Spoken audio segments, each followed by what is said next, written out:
May I request everyone to please stand? Ivan, can you lead us a prayer? In the name of the Father, of the Son, of the Holy Spirit. Amen. Amen.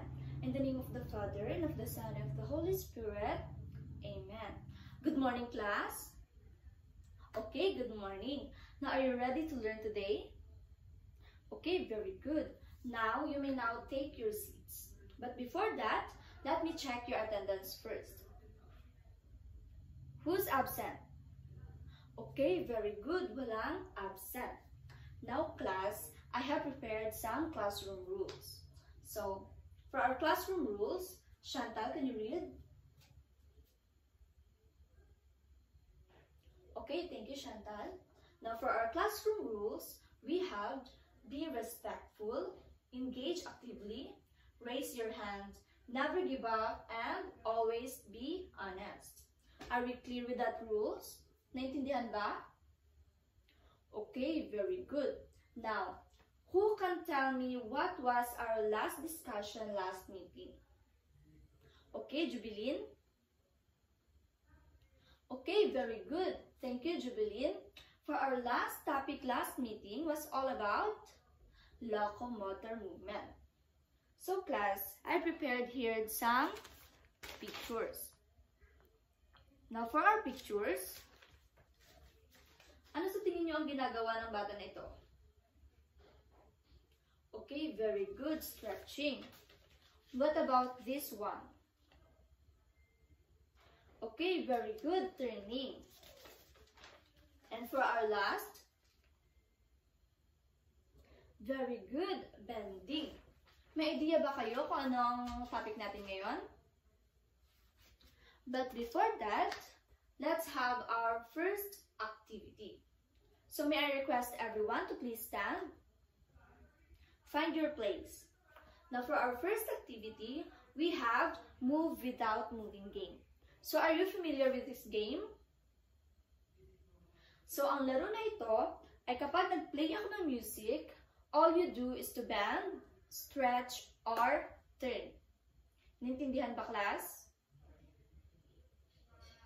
Okay, very good. Now bend, stretch, turn. Okay, very good. Now you may now take your seats. So ano mga napapansin ninyo sa galaw ninyo kanina?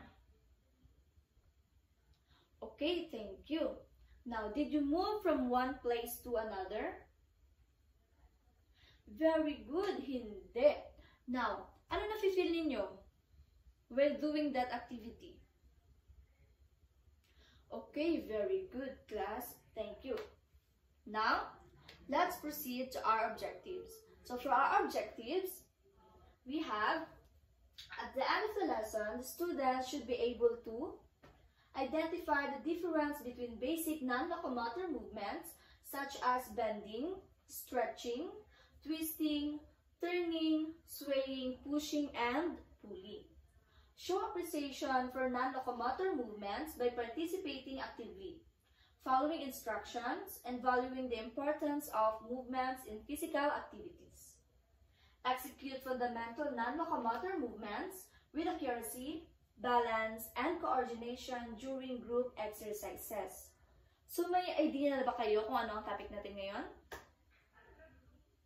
Okay, thank you. Now, for our topic, we have non-locomotor movements. Sino may idea dito sa non-locomotor movements? Yes? Okay, thank you. What else?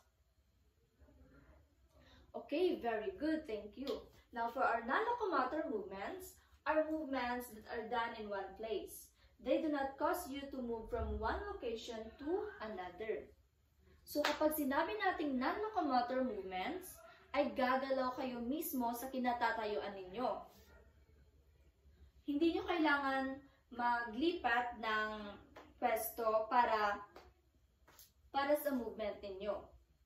Now, kapag ba nag-stretch ako dito sa harapan ninyo, am I doing non-locomotor movements? Okay, very good, yes. Kapag ba nag-stretch ako while walking, am I doing non-locomotor movements? Very good, hindi. So, class, kapag ba nag-bend ako dito sa harapan ninyo, am I doing non-locomotor? Okay, very good. Yes. Naintindihan ba ang topic, class? Okay, very good. Thank you. Now, class, for our next activity, may I request again everyone to please stand? Okay, for our next activity, I'll be dividing you into small groups. Now, this is group 1, group 2, and group 3. Now, for our second activity, we have gagawa kayo ng short routine na 3 by doing non-locomotor movements. Okay, very good. Thank you. Now, you may now take your seats. Nag-enjoy pa kayo? Okay, very good. Now, for our assessment, we have multiple choice.